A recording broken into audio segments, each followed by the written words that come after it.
All right, all right, all right. Hallelujah. Good afternoon, good morning, good evening, good night. How y'all doing? Welcome back to Voice in the Wilderness. It's been a journey. It's been awesome, interesting, wonderful, fantastic, fantabulous, intriguing, joyful. Oh my gosh, I can't even begin to explain, but it's been awesome. Thank you guys for tuning in. Thank you guys for listening. And again, most important thing, hopefully, something was said, something you heard that triggered something in you that caused you to rise up on the inside and go search the written narrative out for yourself. Go search the scripture, as Paul himself admonished.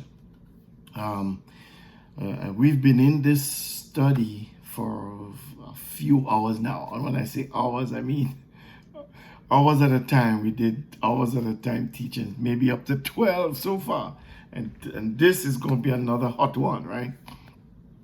We've been talking about the misnomer, the misinformation, the lie, the mischaracterization, the perversion, if you will, however you want to say it or see it. But as I've always said, nothing that exists in a vacuum. All right, a vacuum is a space void of air. And if you think about that, nothing really exists like that. And in particular, I'm talking about laws, about principles, about rules, right? And we know God is a God of order. He does things according to order, right? Decently and in order, according to how things are supposed to be. And when he came in at the beginning, in the Genesis narrative, you immediately see his perspective. He came in, it was disorderly and chaotic. And what did he immediately begin to do? Create order and put things in perspective. And all the things that he's since then put into perspective has been obedient to the rules, the statutes, the laws, his voice, however you want to call it. There is no entity, there is nothing such as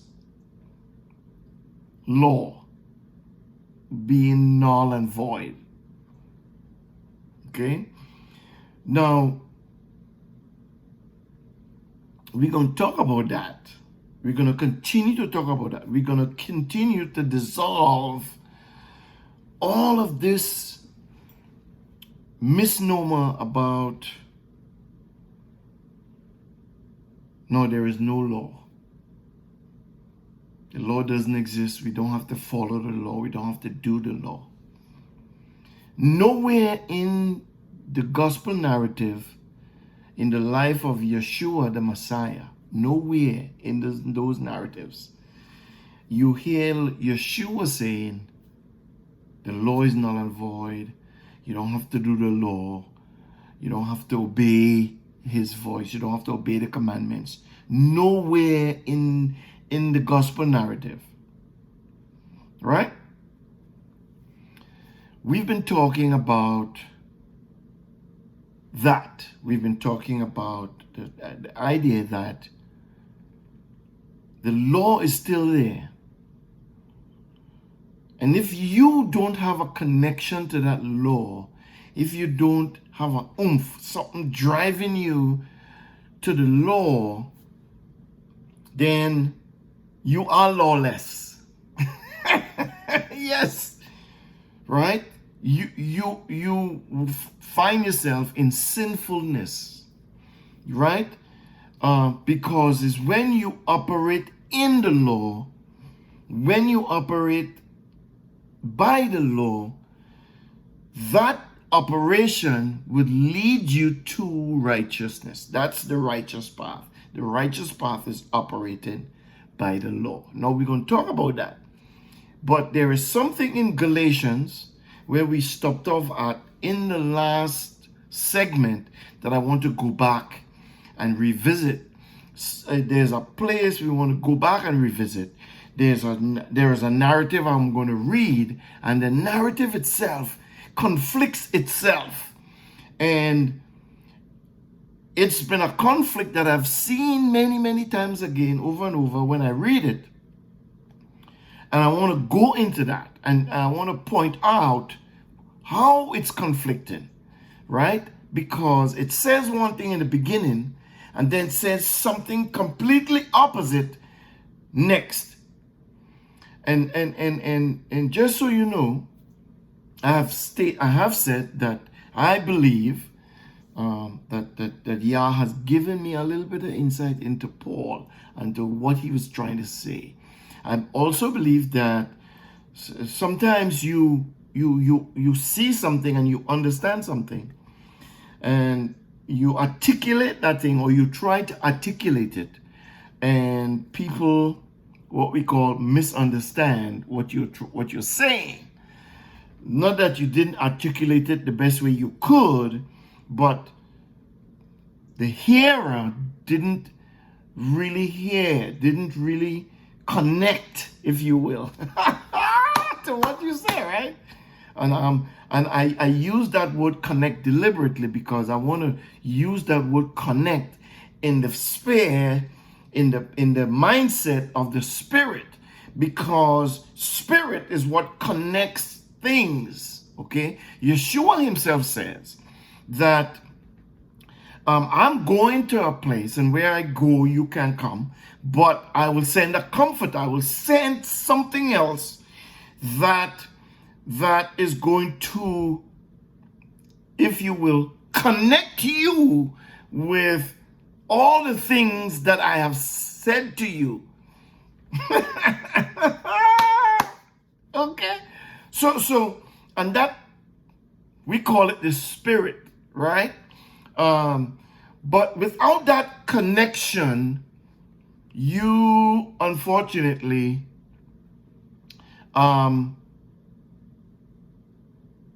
would not be able to make the connection. You won't be able to see the things that the spirit, if you will, is trying to show you or trying to explain to you, right? So in the book of Galatians chapter 3, and I'll give you a few more minutes to get there, or a few more seconds, if you will. But Paul began to rebuke the Galatians, calling them even foolish, saying that they were bewitched into not obeying the truth, which are very crucial words that we have to focus on, pay attention. Not obeying. So he's talking about being disobedient. You were being disobedient, right? And he goes on to explain a bunch of stuff. You receive the things that you are receiving by the Spirit, because the Spirit allowed you to connect Yeshua's death, his crucifixion, to what God has been saying by the Scripture. Again, Paul's letters are not Scripture. Paul in his letters, John in his letters, James, Peter, they, in their letters, that's exactly what it is. Epistles. They are writing letters to people, to leaders, to congregations, right? Hoping to unearth, if you will, the wisdom, the wisdom and the power, the love, the compassion, and all things that God had already written about, or spoke about, or is going to continue to speak about. If you read the Bible in any form, you hear this, a lot of the same things being repeated, repent, turn away, forgive. You hear the same thing. Listen to my voice, obey. If you read it to any degree, you will hear the same thing being repeated over and over again. Why is that? Give you an idea. God's intent, Yah's intent is to say these things over and over again so much. He's writing it, rewriting our hard drive, if you will. He is writing his Torah, his instructions, his laws on our hearts. That's his intent. Okay? The prophets talk about it. The writers in the book of Hebrew, whoever wrote that book of Hebrew, the book of Hebrews, talk about that. Now, why I say Paul and James and John and all the other writers of the epistles were not writing scripture, because they were writing letters. They were referencing all of their sources, all of their source material, if you will, came from the letters. The scripture. So that means I have to understand that. And in understanding that, I have to sift through what they say very carefully and hold everything they say up to the light of the scripture. Because Yeshua himself never rewrote anything. Again, I refer to Matthew 5. He said, I did not come to destroy the instruction, the Torah, the law, however you want to call it. He did not come to do that. So if he said out of his own mouth, he didn't come to do it, then he's not going to send somebody else to do it. Why send somebody else when you or here yourself and you could do it? How much more powerful will it be for you to do it? Many people think he did it when he died, but that's not what he did. Okay? And we want to get into this Galatian verse that I'm referencing. I'm going to. And then we're going to go into Romans and unearth some things in the book of Romans that Paul himself talks about. Now remember, I said to you already, Paul in the first chapter of Galatians, or one of the early chapters before this, we go into chapter 3. So sometime before that, he spoke about circumcision and uncircumcision, and it doesn't really matter, but he himself, in the book of Acts, took Silas or the other person, can't remember the name. I still can't remember the name because I never went to reread the story. But he took one of his proteges whose father or mother was a Greek. I think his father was a Greek and his mother was Jewish or Hebrew. And he took that person, that young man, and circumcised him. Paul did it. Oh, see, you all ain't trying to hear me.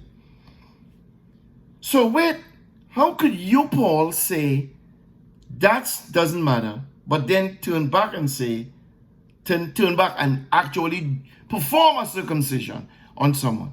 That doesn't make sense. Those two things don't really jive. They don't come together. Okay? I have an idea. I think I understand why he did it. Because it's alluded there in the story. We're not going to go to that. Maybe one day. But that's not what we want to go to. So, after almost 15 minutes, hopefully you are in Galatians chapter 3. I want to go right to it. Galatians chapter 3, verse 10. I don't want to read directly from that passage. I'm reading from the Hebrew Names Version, right? Interestingly enough, every version I have read of this particular verse, they all say the same thing. Right? This is what they say. Galatians 3, verse 10 says these words. For as many as are of the works of the law are under a curse. For it is written, cursed is everyone who does not continue in all things that are written in the scroll of the Torah to do them. I'll give you a minute. I'm going to reread it one more time. And then we're going to dig into it and see the two different statements, right, that clash against each other. And how is this? How can we take this and apply it one way and not the other way? See what I'm saying? Let's reread it.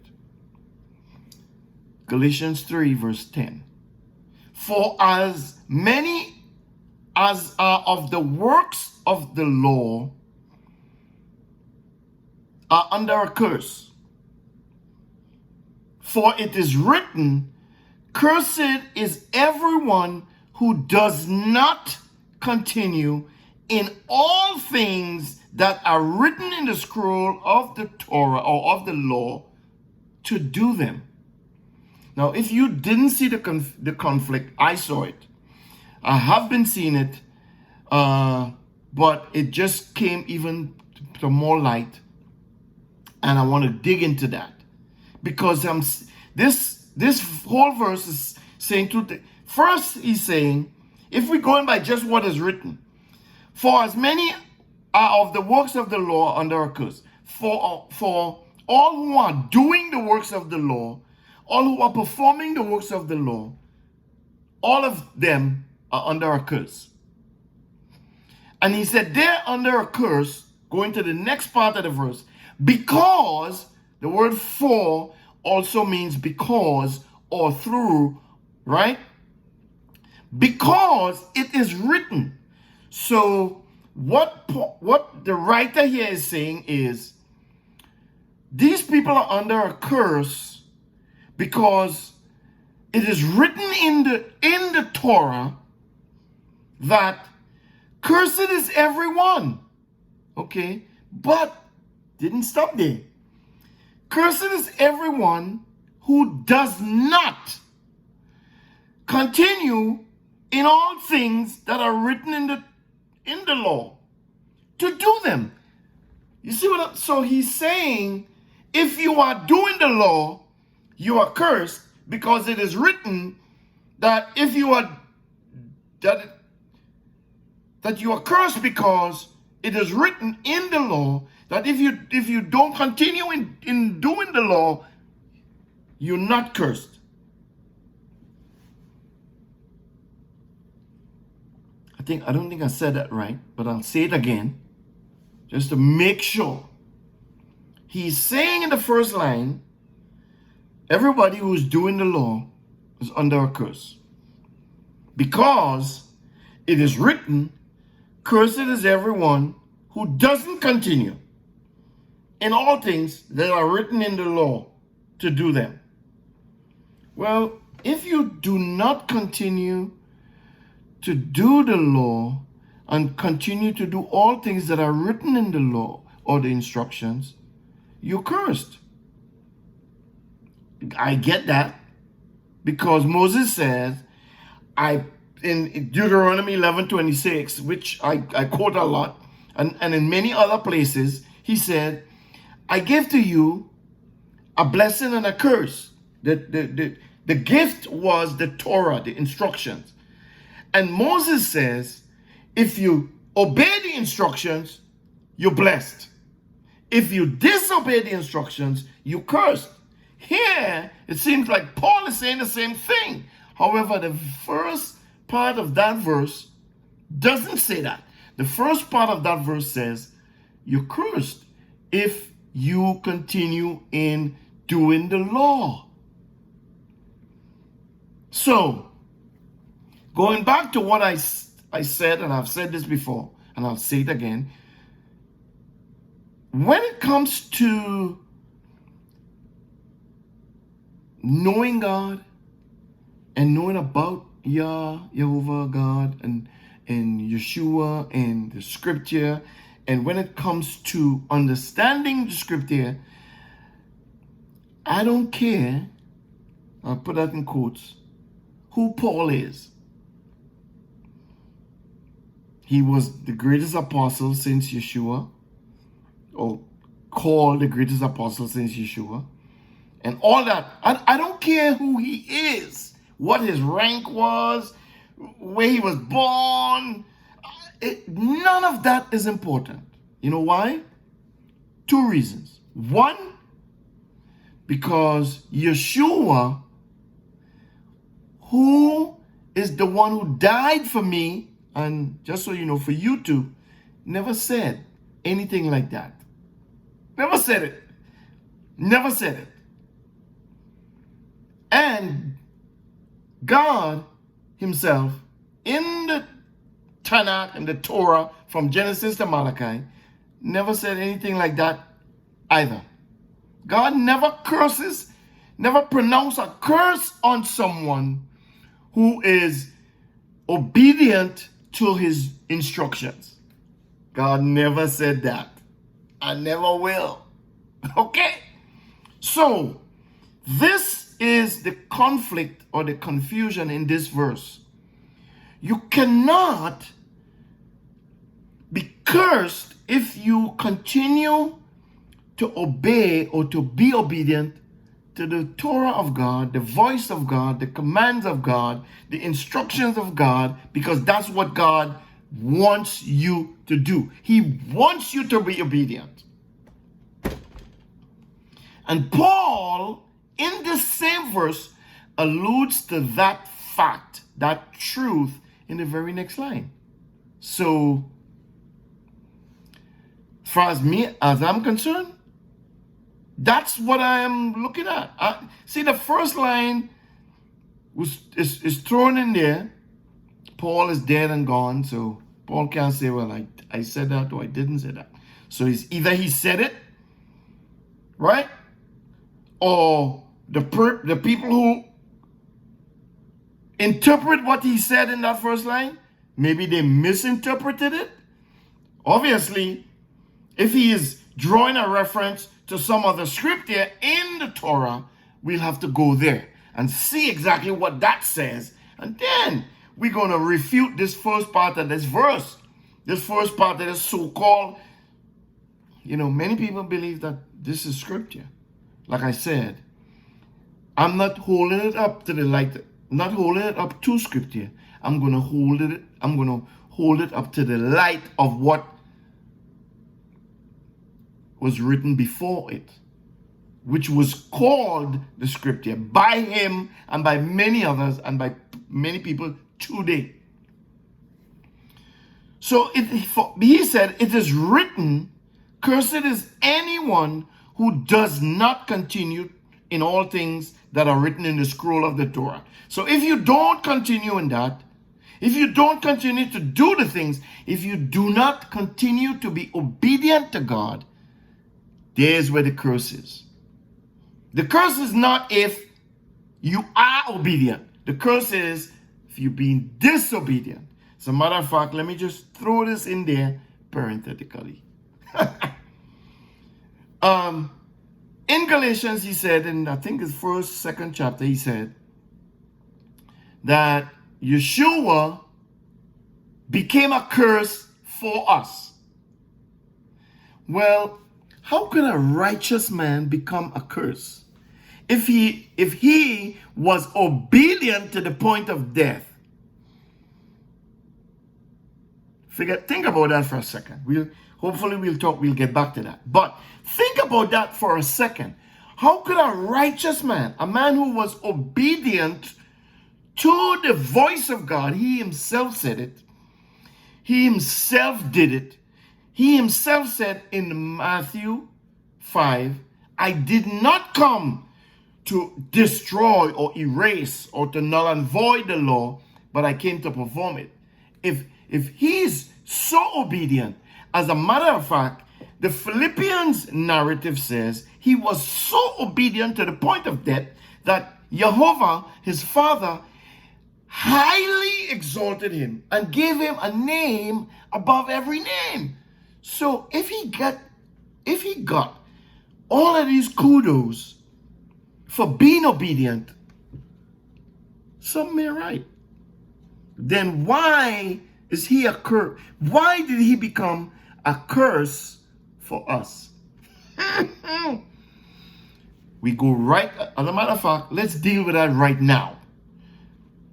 Because I think I got into it so much that if I back out of it now, you mightn't hear the next teacher and I'm going to lose you. Remember, Moses, when he got the Torah in Deuteronomy 11, he presented it to the children of Israel and he said these words. Today, I present to you blessings and cursings. Okay? Life, blessings, life, and death, cursing, death. Right? He said that. I'm paraphrasing. As a matter of fact, you want to go there? I don't want to go there because, that's what he said. You go there and read it. You got to do something. Then he says, a blessing if you obey. And then he says, a cursing if you disobey. So you get blessing and life if you obey. You get death and cursing if you disobey. So Yeshua comes and he is the most obedient of everybody, including me and you, including Moses and Abraham and Isaac and Jacob and all who came before, Adam and everybody, the woman.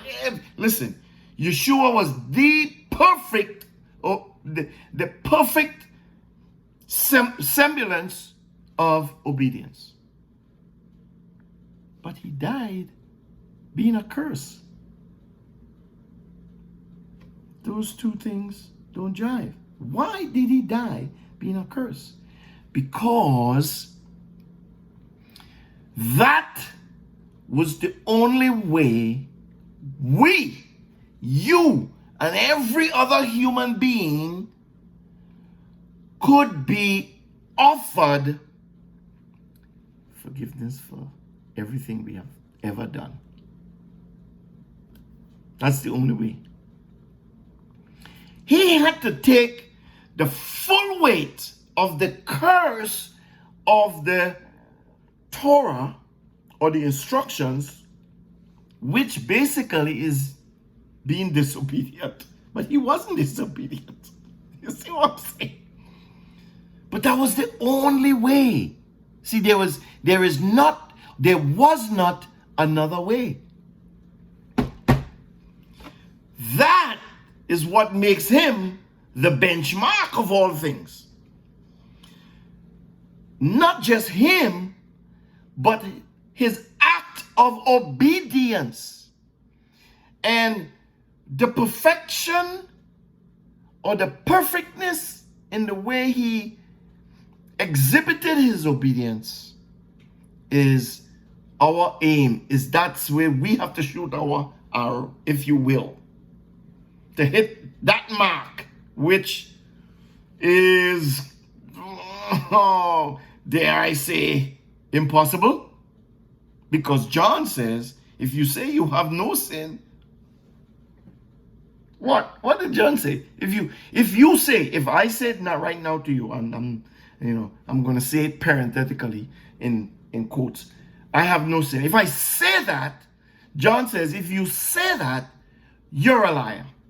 And he goes on to say, the truth is not in you. That's a bold statement. So, As long as I live, I could never ever say that I have no sin. You see? But what happens is, because I know what Yeshua did, and I believe what Yeshua did, I am striving to accomplish that by being obedient. I may never get there, but because I connect with those things, because the Spirit, that connection is there. This is deep. If by chance I do sin, I can go to the Father boldly, as one writer wrote, I think it's Paul, before the throne of grace, and before the throne, and get grace in a time of need, right? And we're going to talk about that. So, are you saying, bro, that in the Torah, or in what we call the Old Testament, they couldn't do that? That's not what I'm saying, because there is many proofs that they could have done it, and they did it. See, we think that the sacrificial system was set up for receiving offerings for forgiveness. We think that's the main reason. That's not the main reason. I have said before, okay? I have said before that one of the reasons of the sacrificial system, where you sacrifice animals and so on, was because of the Levites. See, Jehovah, when he brought the children of Israel out of Egypt, he intended to take them into the promised land. In the promised land, all the tribes would get property, land, where they could grow their crops, build their buildings, create their businesses, and do things the right way, and he'll bless them, right? And I say build buildings and stuff for the modern time, right? But back in them days, it was farming and taking care of animals and so on, market and selling meat in the market and all those things, okay? Planting crops and food, right? So he said that the Levitical priests, the Levites, were his inheritance. The Levites, they belonged to him. So they were not given any land, any property and all that to plant, to grow crops, to build buildings, to be in the marketplace, so to speak. Their job, if you will, was supposed to take care of the temple and all things pertaining to the temple. And that, my brothers, my sisters, is a full-time job. Okay? So, going back to Galatians, there is a fallacy here that I will say, if you don't want to say it, if you're scared, that's okay. But I'm not, because I'm seeing it. And I'm saying to you and to me and to those who are even willing to listen, these two statements cannot ever meet. There's no way they could collide and integrate themselves, because they're opposite statements. Right? You can't say I'm cursed if I am driving down the street and the light is red and I stop my car. You can't say I'm cursed if I do that. That's obeying the law. And if I keep doing it, how could you say I'm cursed? Now, you will say, well, what about the day you break the red light? Well, guess what? The day you break the red light, am I getting ahead of myself? I might be. But I'm going to say it nonetheless. You know why? Because it needs to be said. Grace does not come from obeying the law. That's not how you get grace. You will get gifts. When we go into Romans, we'll see all of that. Right? We go into Romans chapter 4, as a matter of fact. Let me tell you right now. Grace, you don't get grace because you're a law-abiding citizen. No, you are supposed to be a law-abiding citizen. You don't get grace for that. What you get are gifts. You get a prize. You get the fact that, man, I'm obeying the law. You get all that good feelings, right? Because you're an obedient person, right? You're not going to deliberately rub against the grain, or if the police officer pull you over, you ain't going to be like, come on, Mr. Officer, I'm a law-abiding citizen. I've been stopping at a red light for 20 years. Well, why you break it this one time? Why you didn't stop again? Oh, well, I was late. I was busy. I was rushing. Okay, well, the law that says red light means stop still stands. It's not abolished. It's not null and void. It's not voided because you late. Now, where does grace come from then? How does grace, how do we get grace? Grace comes from the enforcer of the law. That's how we get grace. So if you break the laws of the land, the people assigned to enforce those laws will come for you. Now, it is up to those people who are supposed to enforce the laws of the land to give grace, to apply that grace. That's why they're there. If they decide not to give you any grace, then you have to take the ticket or take the jail or take whatever. The police, the judge, the magistrate, the prime minister, the president, whomever is in a place of authority to say, you know what? Yeah, I understand what you did, and I see why. So you know what? Okay, we're gonna let you off with a warning. We're gonna put you on probation. We're gonna erase the whole thing. However they want to do it, it's their prerogative. It's not my prerogative to tell them, well, I've been keeping the law all this time. See, no. You keeping the law is just doing what you are supposed to do. And in doing that, you are operating in a righteous manner. But that in itself doesn't make you right with God.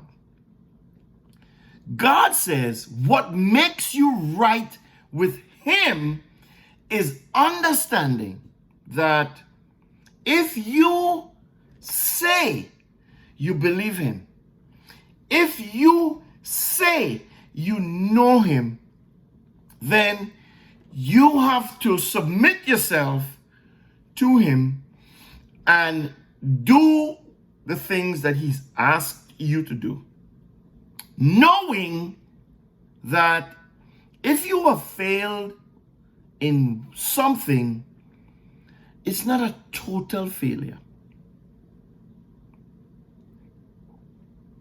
He's not going to excommunicate you to the pits of the bad place, H-E double hockey sticks, and cast you away forever. He's not going to do that. He has put things in place for you to be redeemed. Okay? And just so you know, do you think an angel could be redeemed?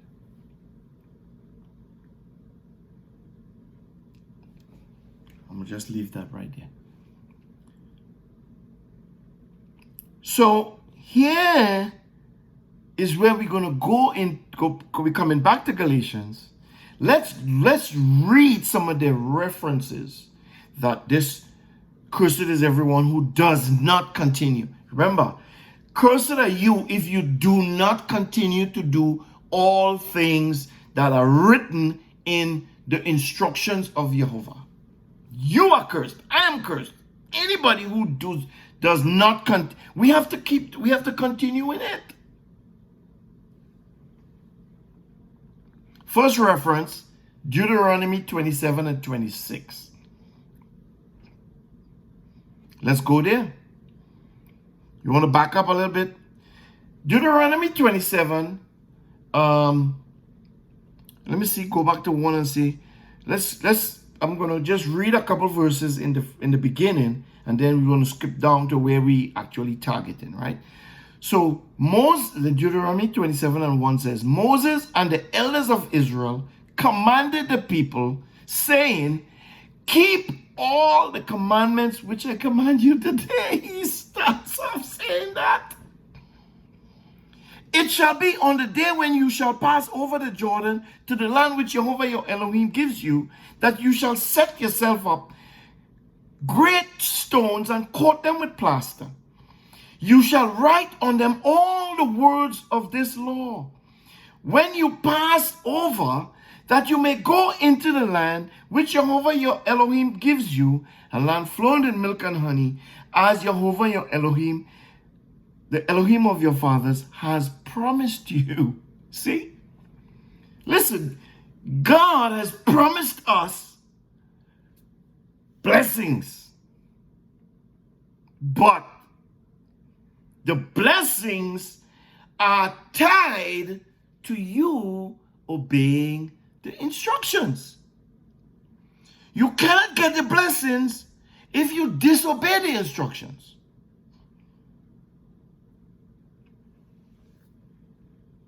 Verse 4.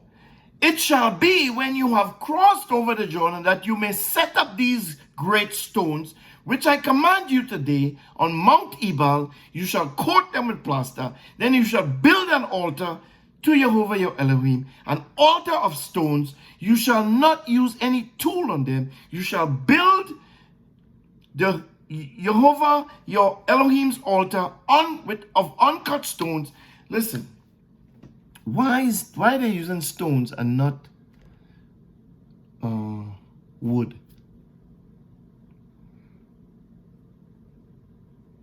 Because stone is symbolic of, you ever hear the term, I'm etching this in stone. It cannot be erased. Cannot be nulled.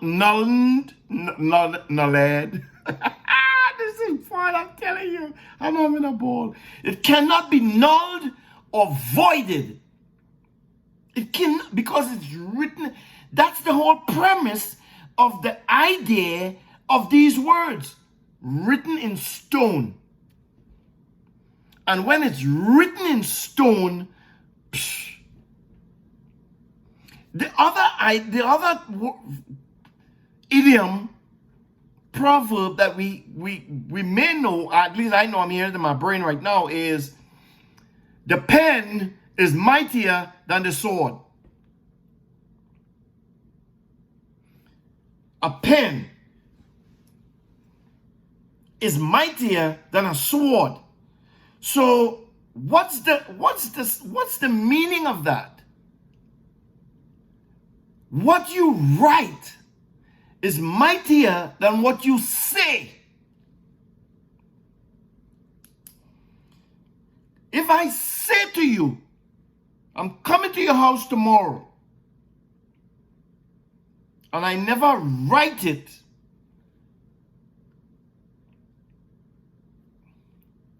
it's my word against your word if I don't show up. The moment I write that down, put my signature on it and say, I'm coming to your house tomorrow, you could take that for, in the knowledge, in the analogical, in the if in the analogy that I'm using, you could use that in a court of law because you have it written.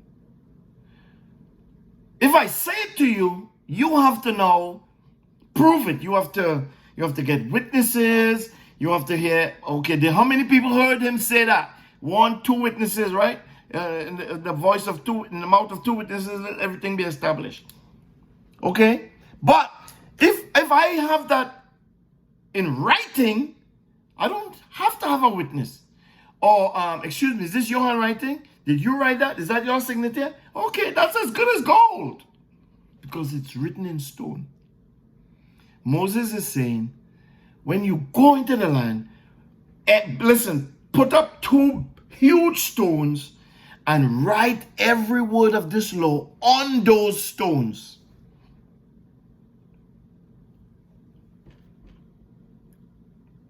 Okay? And we go down, verse 10, right? We're still in Deuteronomy 27.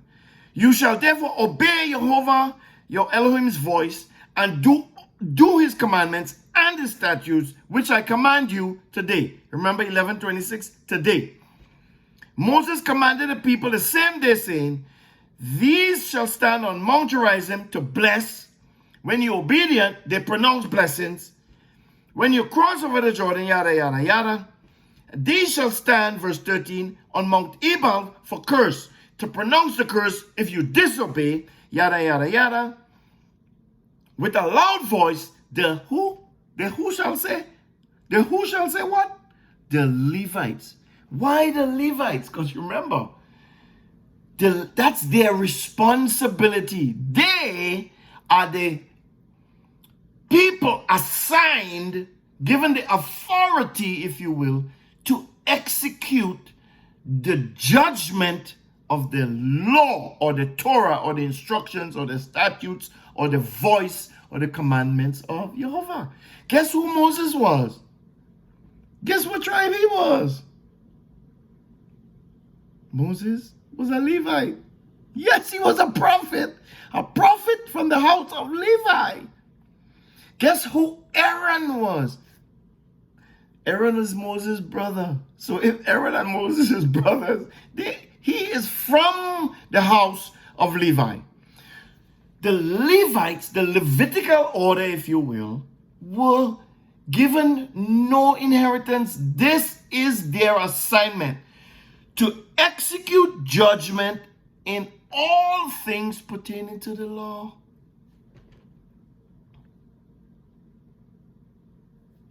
So I'm hearing somebody thinking, well, Yeshua wasn't ascribed to be a Levi. So how does that work?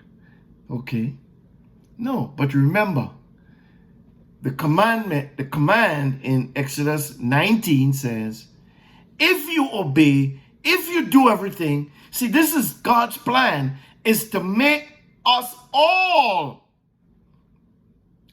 his people, a kingdom of priests. That means we will have no inheritance. But everything, we will be given the assignment of executing judgment when it comes to the law.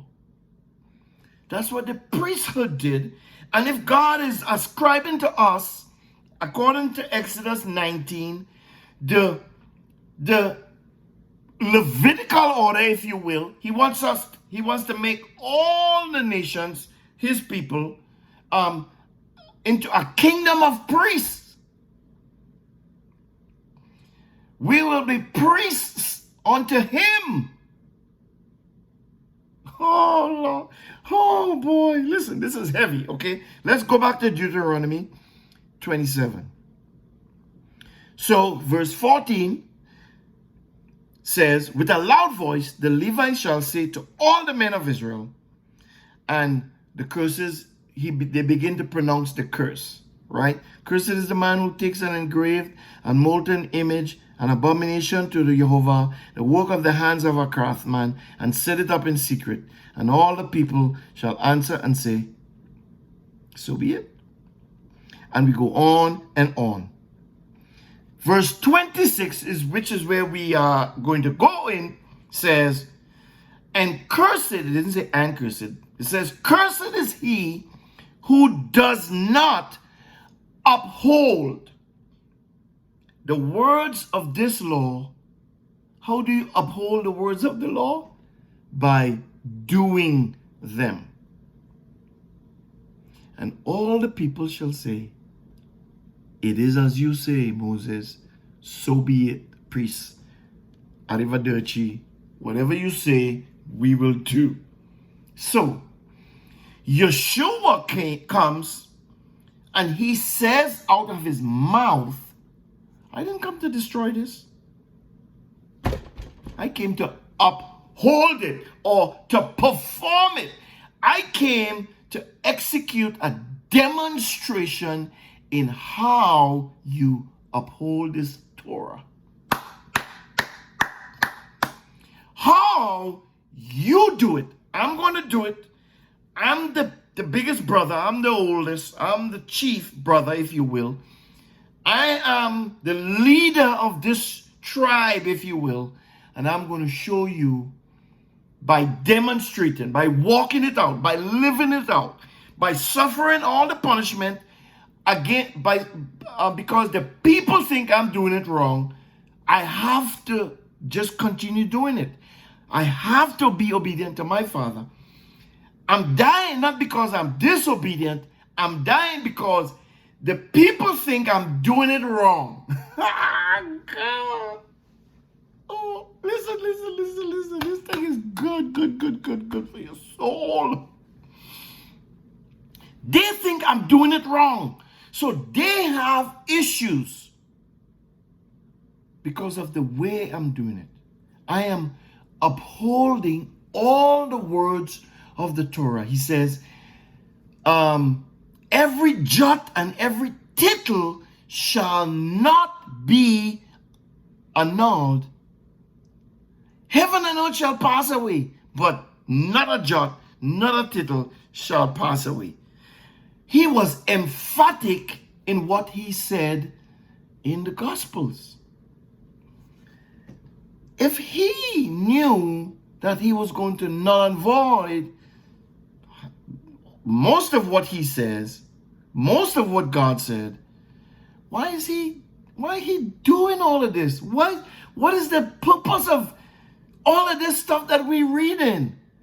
Setting up big stones and what? The purpose is we want to take it off the stone. We want to take it off the book. We want to take it off the TV screen. We want to take it off of where you see it. And we want to write it bold and big right there. Your word, O Jehovah, I have hidden in my heart so that I do not break your instructions. So that I don't break your instructions. So that I don't sin. See, breaking the instruction is the sin. That's the sin. The sin is not telling the serpent in the garden, well, my dad says that I could eat of it. I cannot eat of the tree. I can't even touch it. Saying that, that's no. By saying you can't touch it is emphasizing that you can't even, you don't eat it, because if you touch it, that's bringing it closer to your mouth, right? So no, that's not the sin. The sin is actually going now and touching it and eating it. That's the sin, because you literally broke what you was not supposed to break. You literally did what you was not supposed to do. That is the sin. See? So, verse 26, the Apostle Paul, Shaul, referenced this. This says, cursed is all who do not uphold, hold high, lift up the words of this instruction, of these instructions, by doing them. That's how you lift it up. That's how you uphold it. If you don't do them, if you don't honor the Sabbath day, if you don't honor the feast days, if you don't do those things, you're not upholding the Torah. You are not upholding, and therefore, by not upholding it, you are under a curse. You are demonstrating that you do not believe Yeshua, that you don't believe all the stuff that he did, that you don't believe he was perfectly obedient, that you don't believe he died for you, even though you think it and you say it. John 3:16. For Jehovah so loved this world that he created, that he gave this son who demonstrated his absolute and perfect obedience, with the hope that you would put your trust in that perfect obedience and begin to operate like that. That's how you demonstrate that you believe him. Again, Hebrew is demonstrative. You must demonstrate. You have to do the things you say. Right? Thinking it and saying it is not enough. You have to demonstrate it. You have to walk it out. Right? Just like when Jehovah says to Abraham, Abraham, come and walk before me. He was trying to tell him, just come and walk up and down before him. No, that's not what he was saying.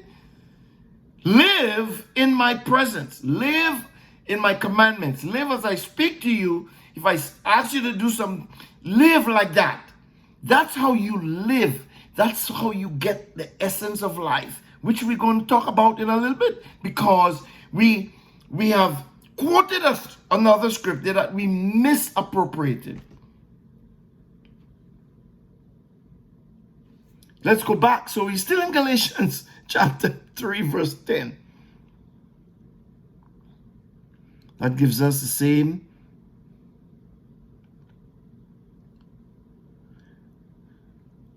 Okay, let's see what Jeremiah's got to say. Jeremiah 11, verse 1. The word that came to Jeremiah from Jehovah.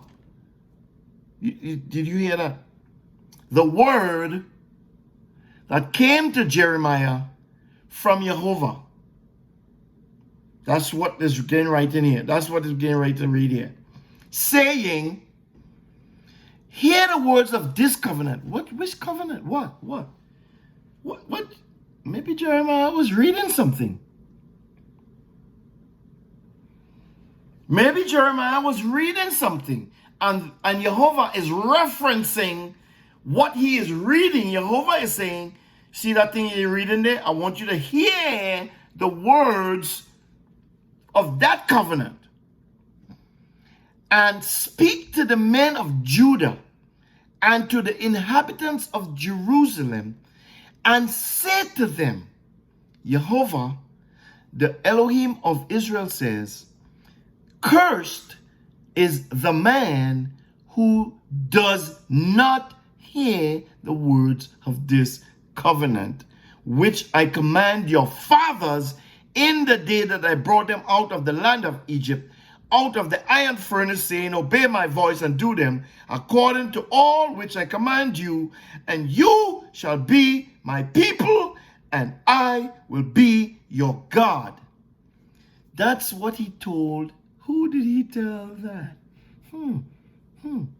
Abraham. So he didn't just tell the children of Israel that. He told that to Abraham. He even told it to the man in the garden. Well, wait. He didn't say all that. I did. I said he told that to Adam. Guess what he told Adam?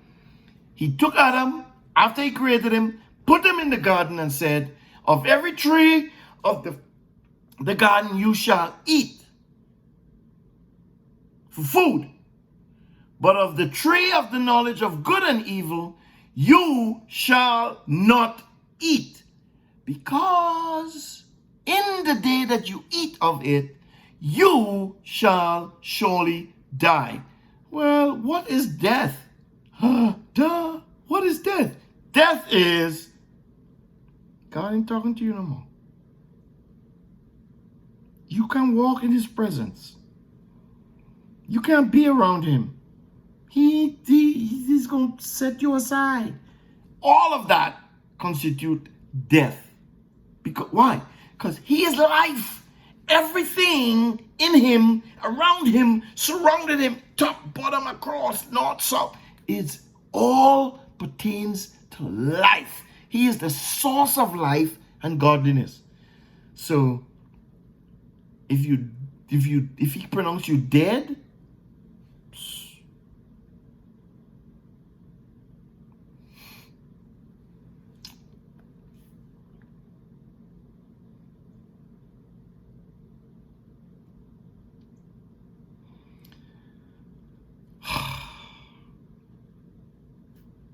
need I go any further?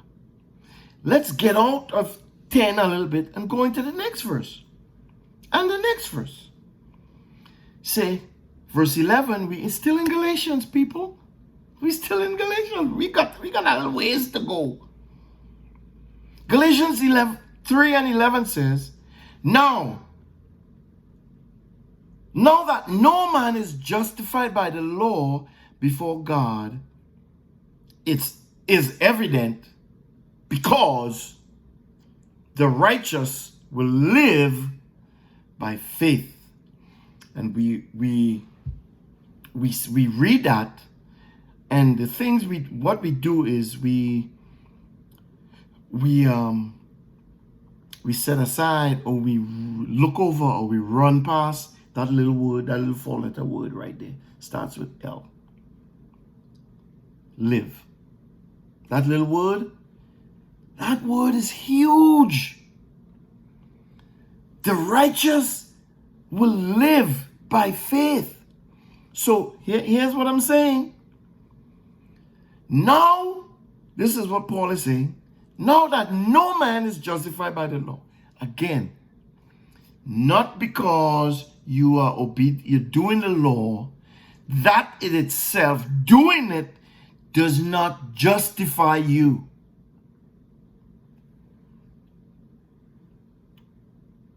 Why? Well, why, Keith? Because we are all under sin. We are all of us have sinned. So we are all sinners.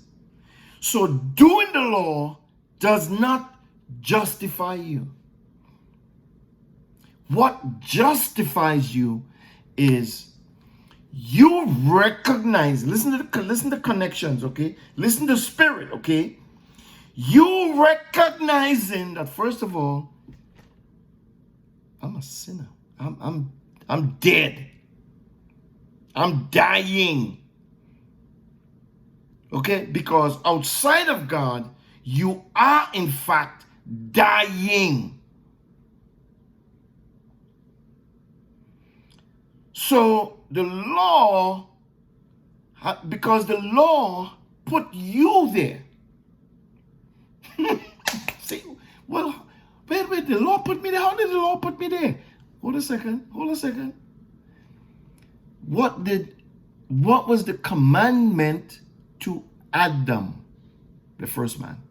What was the commandment to him? You can eat of all the fruit in the garden for food, but of the fruit of the knowledge of good and evil you shall not eat, because the day you eat of it you shall die. That's the law.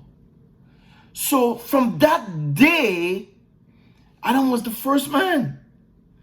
If Adam is put under death, the woman that God made after that, she comes under death, which puts a whole nother spin on the conversation in Genesis 3, which we are not going to go into at this moment. Well, as a matter of fact, hold up a second. Hold up a second. Hold up a second. Because she was the one who actually invoked that law. She invoked the judgment of that law. Look at it. Yeah, it's 3 people in the whole universe. Let's go back up. Forget all the scholars, forget all the Hebrew people, all your brothers and sisters in Christ and all that stuff. Forget everybody, forget me. Close your eye and listen. It's the man and the woman and God. Okay? God tells, wait, it's the man and God. God tells the man, don't eat from this tree, because the day you eat of it, you shall die. God tells the man that. Then God takes the man, say, listen, you by yourself, you alone, you don't even know you alone, but here's what, I'm going to show you alone. So God took all the animal, put it in front of the man. God said, you give them names. Man, call him tiger, rabbit, animal, call it all them. God said, hey, remember you're alone. So the man realized, wait a second, I just name all these animals. There's no, I ain't see nobody like me. What? How come? There's two lions, 2 tigers. What? Something missing. But remember, God is the one who said, it's not good for you to be alone. Right? Single man, it's not good. Now, God takes the man, puts him to sleep, and takes from within the man and creates a woman. Is the woman subject to that same instruction that God just declared? Don't eat from the fruit of the tree of the knowledge of good and evil. Do not, for the day you eat of it, you shall die. She is under the same instruction. How do I know that? Because she repeated it to the serpent. She told the serpent, God said, I can't eat from that. I can't even touch it.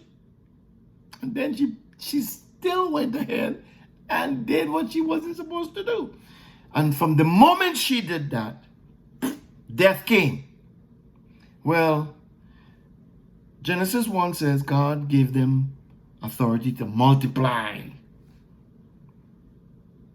The man came first, but he can't multiply by himself, so he brought the woman. Listen to what I'm saying. The man came first. He was by himself. So God brought the woman,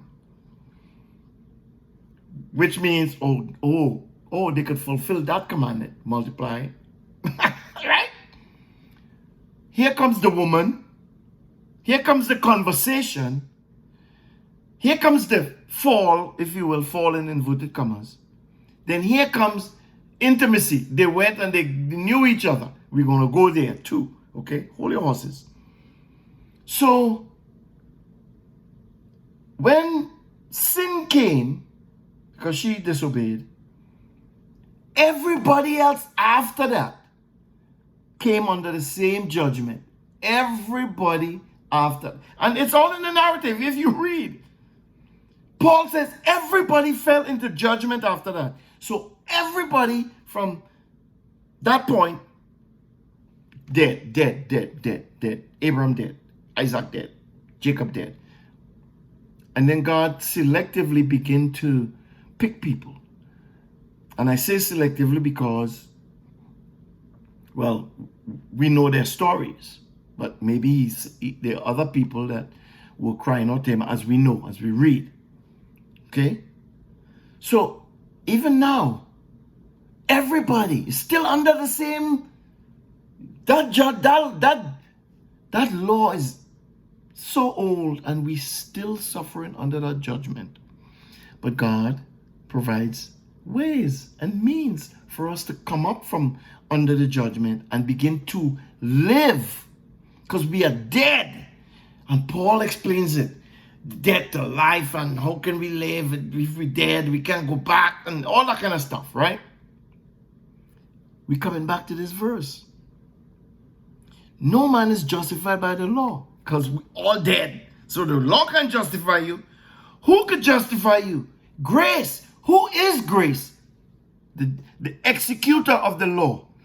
So the executor of the law that said you will surely die is looking down at his own death penalty, and he is saying, I pardon you, I pardon you, I pardon you. But in pardoning you, I need you to do some things, okay? I need you, Abraham, to do this. I need you to do that. Because I'm pardoning you. But I need you to execute these things. I need you now, listen to what I'm saying to you. I need you to follow me. I need you to obey me, okay? He pardoned Moses, and he started now broaden things and open things up. So more people are being pardoned, and more people are seeing the pardoning, and more people are wanting to be pardoned. See? But it's only the King of Grace who is executing pardons. So, on the one hand, you're dead. Grace looks down and says, I pardon you.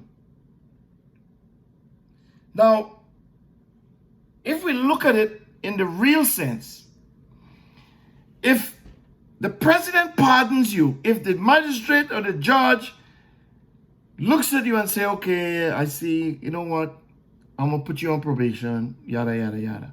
If you get a pardon for what you did, could you then go back and continue doing what you did before you got the pardon? You could. But if you do that, guess what? You will be subject to judgment of the same laws that you just got pardoned from. Oh boy. I'm not even a law scholar. I'm not even a lawyer or anything. But this is what I'm saying to you. So how could you be pardoned from, okay, you steal money, you steal billions and millions of dollars, and they caught you and then somebody say, okay, you're pardoned. You're going to go back and steal millions and billions of dollars again? If they catch you this time, guess what? You may not get a pardon. That's what I'm saying. You did something, you got pardoned. You can't go back and do that again. You have to change your whole, you got to do things differently. You got to start to now be obedient. Listen, being obedient is not going to justify you from what you did. But the pardon does. The grace that came in the pardon, that is what justifies you. I hope that I made sense. I hope that it's blessing me, I'm telling you. Like my friend Antron, this is blessing my, well, I have no socks, but this is blessing my socks off. It's so good. That's what he said.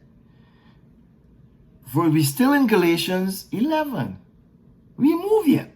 We went different places, but we ain't moved. I didn't pack my van and drive away. I'm still here. The van is still in the yard because I'm ready to pack and drive away. Galatians 3:11 says, no man is justified by the law. And this is evident by this which Paul is now tapping into. He's going back in the writings, in the scripture, in the Torah, and pulling out something that God already said. What did God already say? The righteous, those who are living according to the Torah, according to the instructions, according to what I've said to them, will live. They would be vibrant. They would be alive by their faith in the grace that I've given to them. That's basically what he's saying here. I paraphrased that. I broke it down, hopefully a little simpler. The righteous will live by faith. So where did he get that from? Let's go. Habakkuk 2. Y'all going? Y'all going? Go with me. Go with me. Habakkuk chapter 2, verse 4. I'm going to give you a little time. Habakkuk. It's one of them books. Where is Habakkuk? Small prophet. Down. You know, in by Hosea and Zephaniah and Zechariah and all them people down there. Malachi and all of them. It's in there somewhere. Jonah and all of them. Yeah. Books you ain't reading. You ain't probably never read, but hopefully today. Let's read. You ready? Habakkuk chapter 2. Again, let's go back to verse 1, right? Habakkuk is writing, I will stand at my watch and set myself on the ramparts, and I will look out to see what he will say to me. Who's he? And what I will answer concerning my complaint. So apparently Habakkuk is complaining here. He is making a complaint. He is crying out to God and saying, Lord, help me. Verse 2. Jehovah answered me, write the vision and make it plain on tablets. Tablets of stone, I presume? Yes. Why again stone? Need I go any further? So he says, write the vision. What vision? Whatever you're seeing, write it down and make it plain. Again, he told Moses, write the law on tablets of stone, big tablets, and make it plain. Make it easy, make it simple, so that anybody who pass and read it will. Why does God want to make it so simple? Because he wants you to immediately connect. Boom, there it is. He wants the virus that's on your hard drive to be erased to some degree, where you could get a connection. Spirit, right? Remember. And perhaps when you get that connection and you begin to read more, you begin to get more connection and more understanding and more wisdom and more knowledge. Oh, you all ain't hearing me today. I am having a ball. Why write it on tablets? And why write it plain? So that he who runs may read it. Wait a second. Shouldn't it say he who read it may run? No. That's not what it says. It says, so that he who runs may read it. That reminds me of Paul when he says something about running the race and all that kind of stuff. So if you're running in a race and you ain't reading nothing, guess what? Chances are you ain't understanding nothing. But if you're running and you're reading that thing, perhaps the connection will get you to either slow down and begin to endure a little more, because you realize it's not a sprint, or speed up and run a little faster because you realize, wait a second, somebody's chasing me, I gotta run. Or maybe,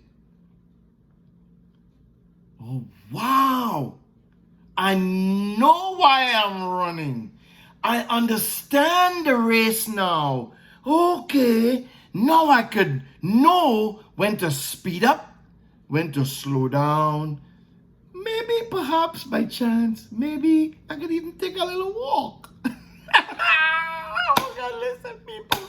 Forgive me for my laughter and all that. But if you understand, if you're only there with me, and when I say there, I mean there. I mean here. I mean there.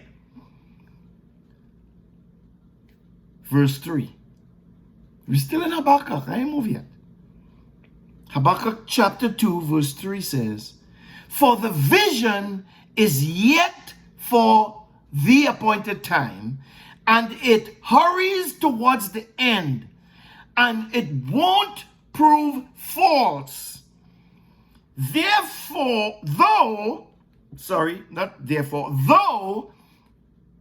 it takes time, wait for it, because it will surely come. It won't delay. This is powerful stuff. So he tells, so here we have, let me just reverse a little bit. Here's Habakkuk who is complaining, right? I mean, if we read Habakkuk 1, if we get a little insight into what he's talking about here, we'll understand what he was complaining about. But he's complaining, obviously, because he said it. I'm here, I'm standing on watch, I'm looking at the ramparts, and I'm talking to God Almighty because I am complaining to him, who is the best person to complain to, not your boss or your supervisor or your friend, right? Just throw that in there, parenthetically. So, and I'm waiting for the answer to my complaint. And here comes Jehovah answering. Write the vision, make it plain on tablets, so that he who is running, everybody is running a race, whoever is running will read it, and perhaps in reading it, hear it, perhaps in hearing it, understand it, perhaps in understanding it, perceive the message, and will alter their race accordingly. Okay? What race I'm talking about? The human race. You're alive, right? You're seeing things, you're alive, whether you're seeing or hearing, or you know what I'm saying. But you're alive today. People ask you, why am I here? Well, you better go read. You better read while you're running.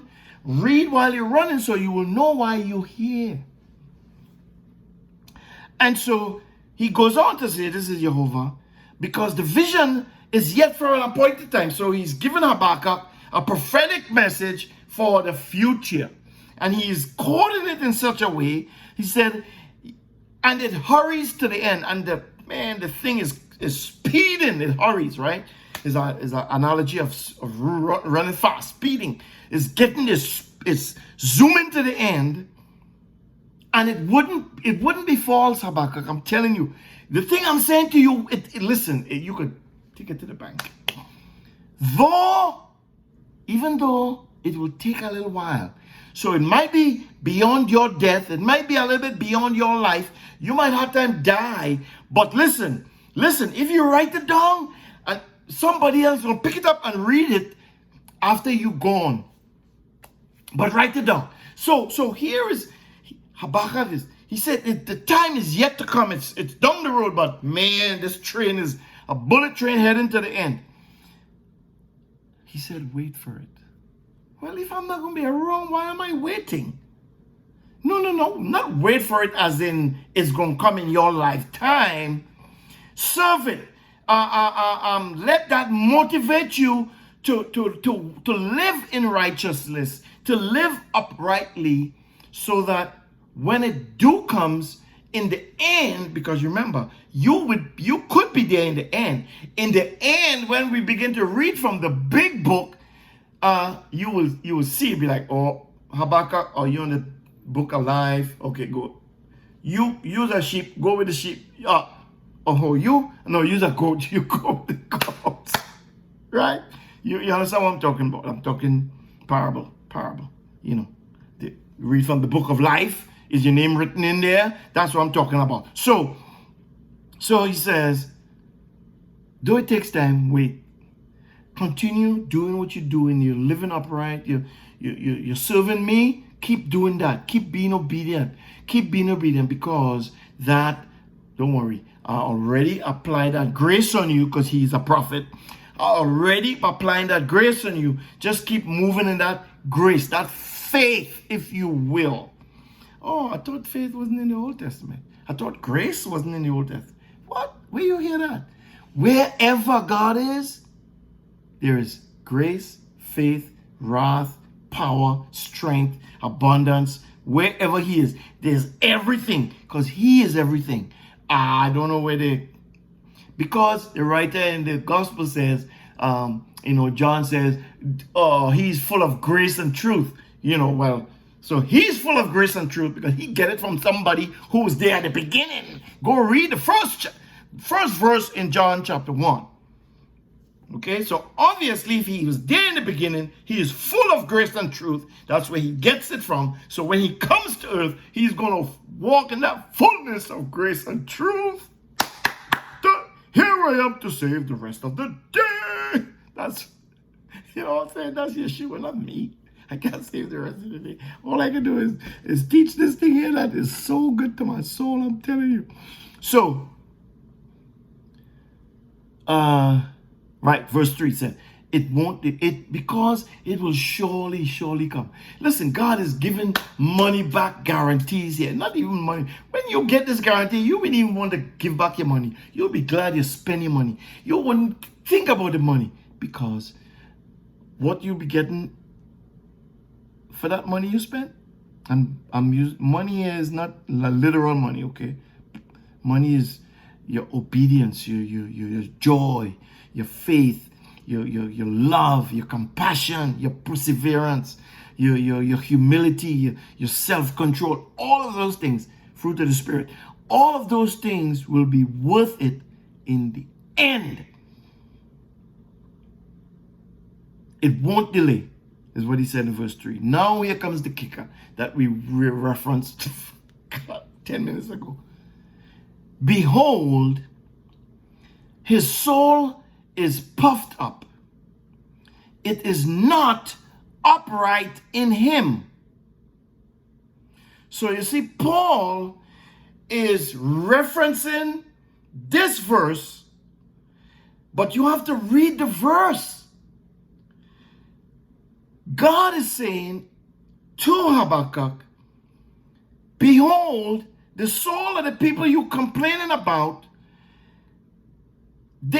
it's puffed up. It is not upright in that people or in that person or whoever you're complaining about. The soul of that person is puffed up. It's not upright. It's not righteous. And then here comes these words, but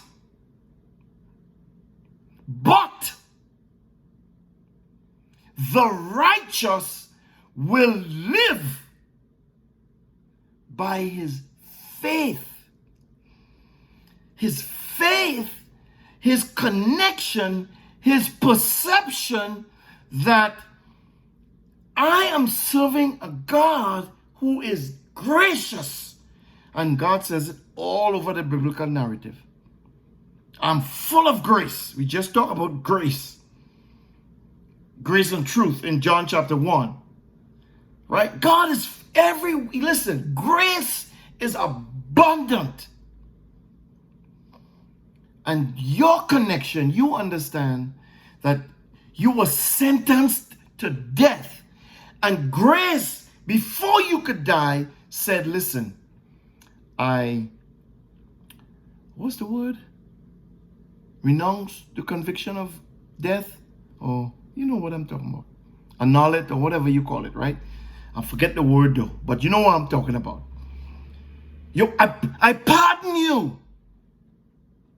Grace comes in and says, I pardon you, because I sentenced you to death by that law, but I'm pardoning you.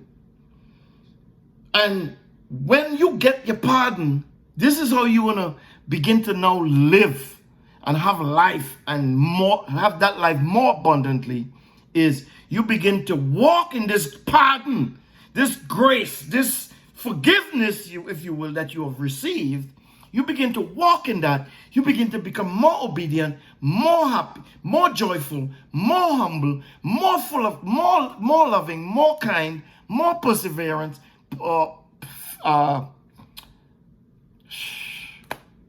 persevere more. Say it like that. You see all of those things that comes with grace, the gifts of the Spirit. You will begin to operate in that even more. And if perhaps by chance, which most of us will, slip and fall, guess what? Grace is still present, but you have to say, because if you don't forgive, I'm not going to forgive you. Right? You see that? If you don't forgive, I'm not going to forgive you. Forgive yourself. Forgive whomever did you. Whomever you think got you in the bad place you were in now, or whatever the case might be. Forgive, release. Don't, how did Paul say about the bowels of compassion? Don't clog it up. Let your compassion flow freely. Don't be constipated in your compassion. Oh, this is awesome. This is beautiful. Don't do that. Don't live like that. That's not life. That's death. That's bondage. Bondage is like weight. It's like death. It's like bringing you down. Yeshua says, my yoke is easy and my burden is light. What is this yoke and this burden? What is this yoke he is yoked to his dad, to his father, to his obedience, to the obedience that he is committed himself to, right? He is yoked to that. That is easy. And my burden is light. That is no big deal because I'm not dependent on me. I'm dependent on him. And if you know him, if you can depend on him, he is everything. He's the one who could pardon everything, anytime, at his will. There is now no law that he cannot pardon you from. Hear what the Spirit of God is saying. There is now no law that he cannot pardon you from. Because he is all the law. He is all. He made it all. He created it all. That's why he could tell Hosea, hey, listen, I have an assignment for you. The prostitute around the corner from your house, I want you to go get married to her. Like, what? I'm a priest. I'm a Levi. You crazy? No. Hold up a second. That's my law. I told you that. I know what I'm doing. I'm the creator. But I have a work for you to do. This is bigger than you, Hosea. What work is that? No. Hear what I want you to do. I want you to leave your estate, to shed your priestlyhood garments and whatever. Because you're fitting to get ridiculed for this. Because you, who's a priest, getting ready to go get married to a prostitute. And you know that's not within what I have already said. So you will be ridiculed for it. But you're not obeying the law. You're obeying my voice. I'm telling you that. Because I'm the grace giver. I'm the appointed one to oversee the law. You don't think by you obeying that law and disobeying my voice, don't think, no, if I tell you to do something, it's because I know what I'm doing. Yes, you're going to get ridiculed. People going to tell you you're doing wrong stuff. But listen, I already pardoned you. It's a hard thing, people. That right there, I don't know how many people ever think about that. But I think about that. That's a tough call. He told Jeremiah or Ezekiel, one of them, don't get married. No, you ain't gonna get married. You ain't gonna have no children. What? That is a tough assignment. That's a hard thing. But God, you say it's not good for me to be alone. You say all this. Don't worry about that. Don't worry about it. He told Paul. He said, my grace is sufficient. But God, you know, they're trying to kill me. Don't worry about all of that. My grace is sufficient. And you don't understand these things if you don't think about them, if you don't try to put yourself in that person's shoes and ask yourself, would you do that? If by chance, perhaps, God speaks to you in the visions of a night and says to you, I want you to do something that you know you would be ridiculed for. Would you do it? Would you?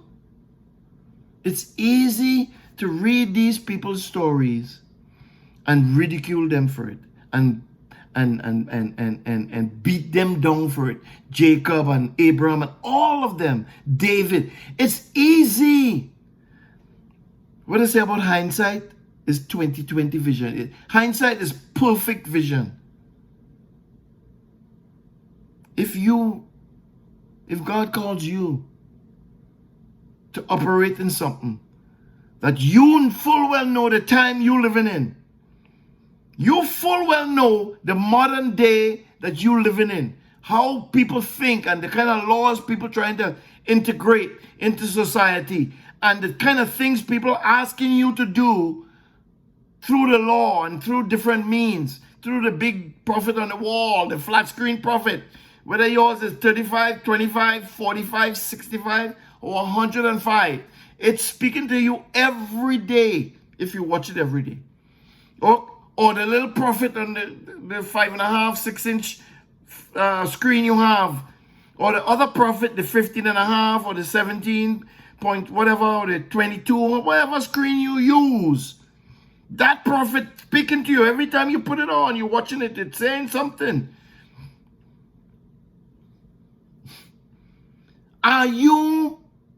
Can you do, if you are given an assignment from Jehovah that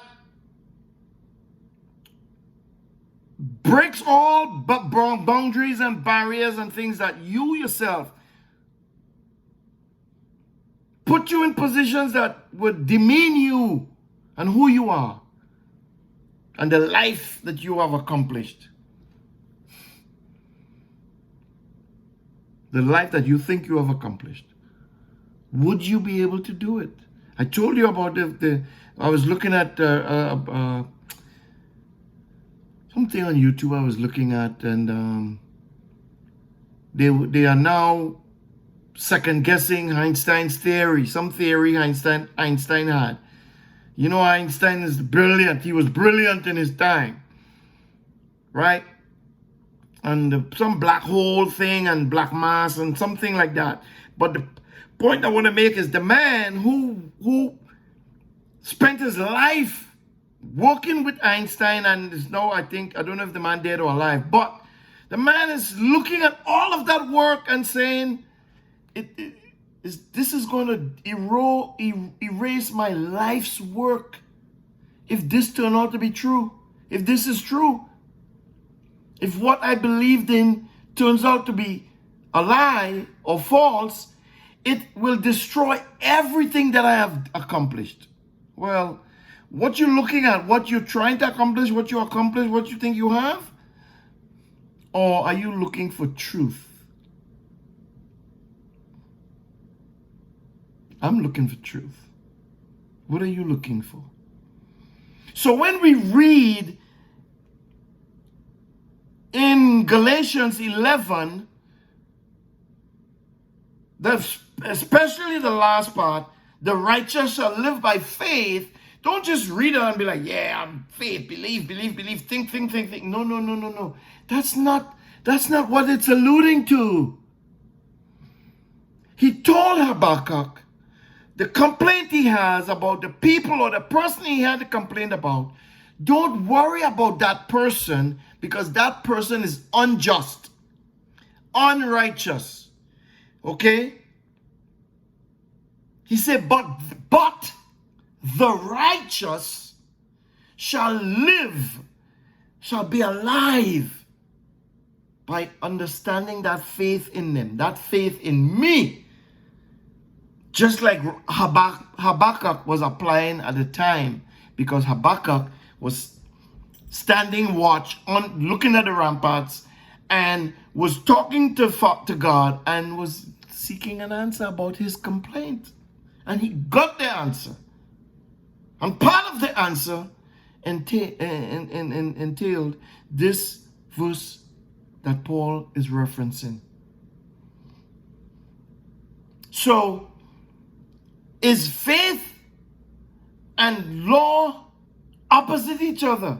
Is faith and belief, are they fighting each other? No, they're not.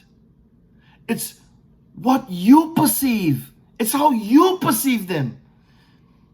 And we have been misled for so long that many good people operate in this false perception that the law no longer is applicable. That this man Paul came to erase the law, to change up, to make some little turns and twists and changes here and there. And as I've said before, I don't believe that's what he was doing. Right?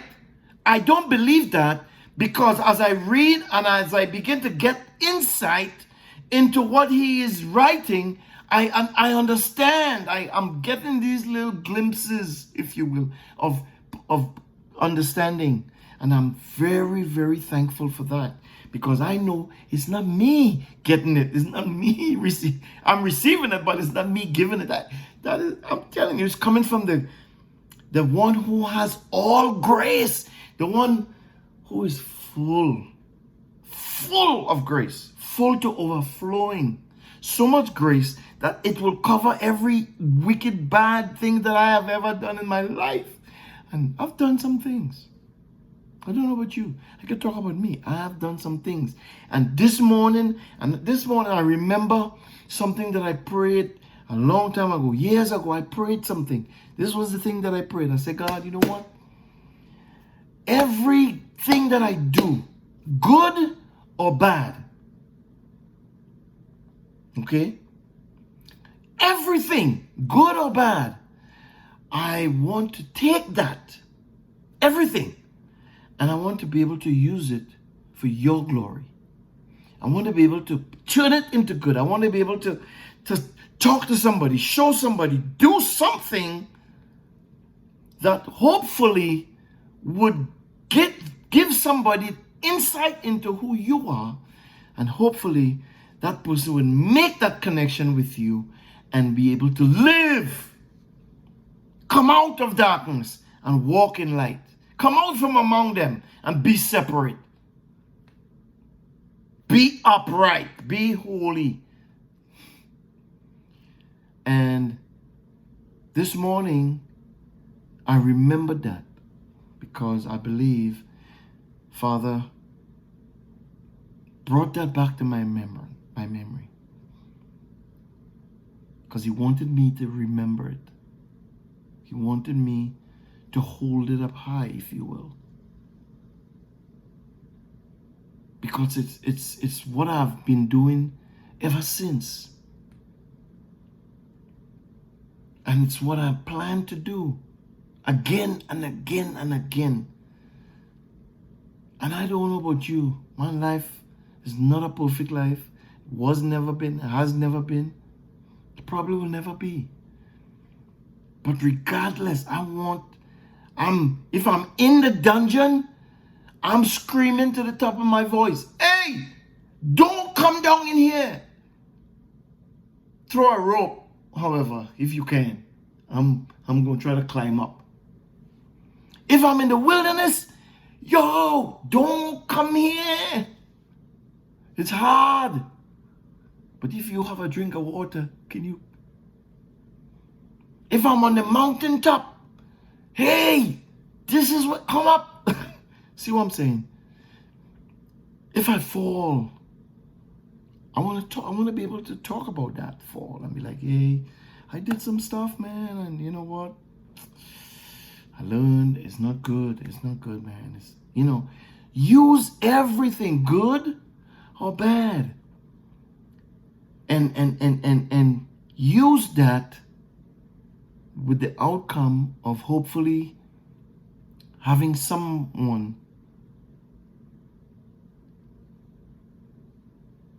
just make a little deviation in their course of life. They're running, they're living this life, and they're living it a certain way. And wait a minute, say that again. Oh, okay. See, they read that. They already read it, and it's stuck with them. And as they're running, they begin to see God is awesome. How did Apostle Shaul say? One plant, one water, But who gives the increase? Who gives the increase? So if somebody comes and I see something is planted, oh man, I want to be the one to water. See, you can't give the increase. And I believe in a lot of what Paul wrote, Paul understood that he couldn't give the increase, but he could plant and he could also water, depending on the situation, right? So that's all he was doing. Planting, watering, planting, watering, planting, watering, planting, watering. Hoping that the king, the boss, the one full of grace, would increase in those places that he planted. I don't believe he set out to get people to believe this lie. I don't believe that. I believe, the ones who are among us, probably still are among us, who are not really with us. I believe they're still here. Some of them know who they are, some of them don't.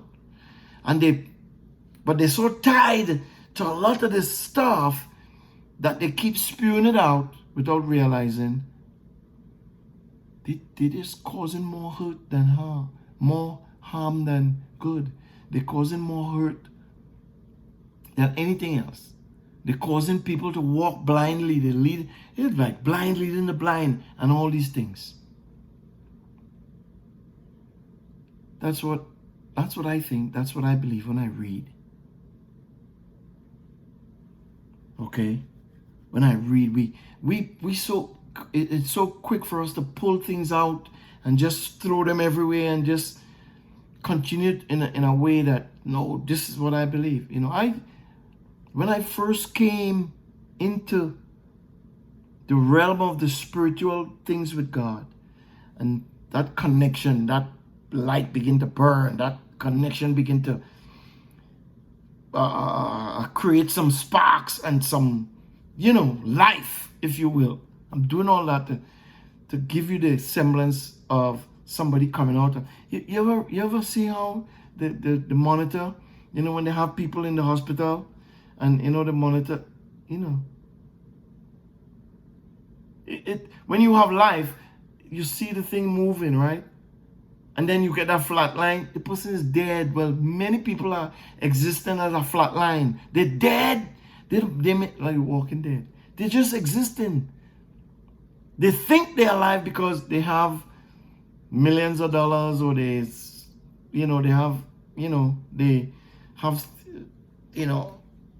influence in society, and they're leaders in some degree. They think they're living, I see, But they're actually dead because they haven't understood that they're still subject to this law.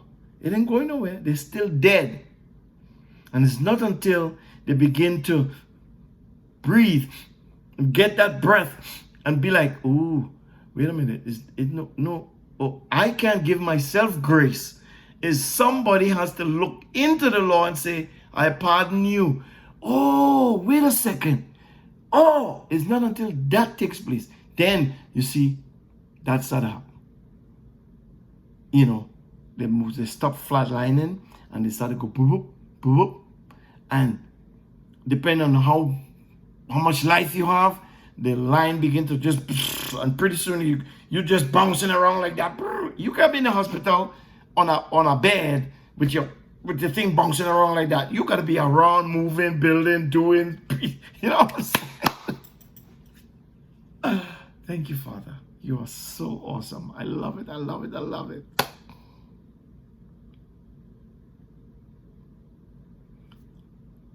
I'm going to read these next two verses, and when we come back, we're going to start right back here. We're still in Galatians. We didn't move yet. I had some places to go. I wanted to go to Genesis 3, but 4, sorry. Maybe next time.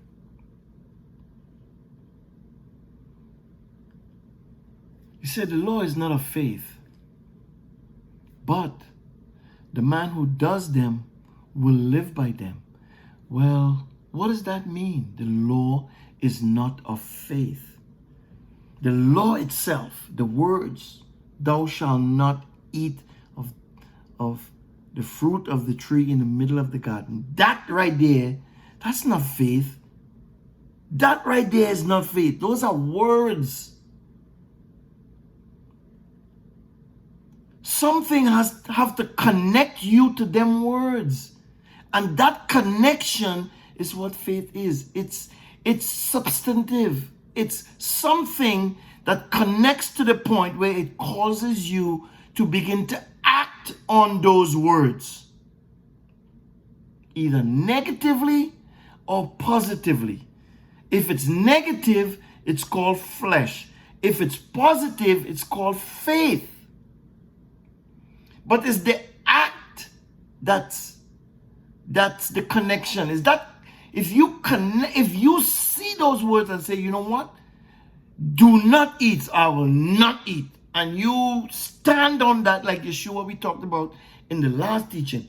The other side came and told him, if you are the Son of God, do this to him. And he keep rebuking. Why? Because his connection to what he could do and what he shouldn't do it was so tight, so well connected that nothing could break that connection. That is what faith is. Right? So the words itself is not faith, is your action upon the words. And that action will cause you to live in them. Not live in them, but live. I mean, be vibrant in them. Would cause you to stand up and persevere against persecution. That's why Paul said, count it all joy when you fall into diverse situations. When you're being persecuted, count it all joy. Why? Because you're so connected. It's that connection is you refuse to allow it to be broken, so you can count it all joy. You all are hearing me? Verse 13, we're going to end here in verse 13. And we're going to pick it up from there and hopefully get into Genesis 3. Verse 13 says, Messiah or Yeshua redeemed us from the curse of the law, having become a curse for us. For it is written, cursed is everyone who hangs on a tree. You could read that. I want you to read it, study it. We're going to get into it next time around. But powerful, Messiah redeemed us from the curse. What is the curse of the law? Remember, doing the law, operating in the law, being obedient to the law is not the curse. The curse is disobeying the law, disobeying the commandments, disobeying the voice of God. Disobedience is the curse. If disobedience is the curse, Yeshua, this is where we answer that question. Well, if he was so perfectly obedient, why did he die? He died because cursed is everyone who hangs on a tree. So they had to hang him on the tree. That's when he became cursed. Because why? So he took all the curses all the disobedience, if you will. Let's do it like this. He took disobedience. He was so obedient that he took disobedience and broke its back. He took disobedience and destroyed it. He took disobedience and dismantled it. And he became cursed.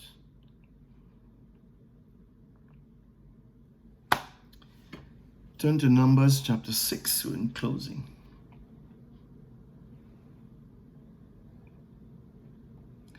Numbers chapter 6 and 22 says these words.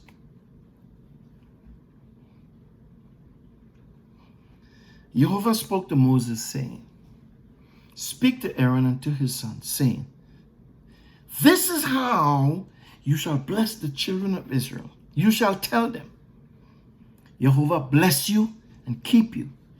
Jehovah make his face to shine upon you and be gracious to you.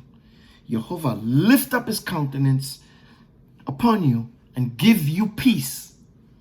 So, or this is how, you shall put my name upon the children of Israel, and I will bless them. Until next time. Shavua Tov, Buen Nuit, Buenos Dias, Buenas Noches, Buenas Tardes. Goodbye. See you soon.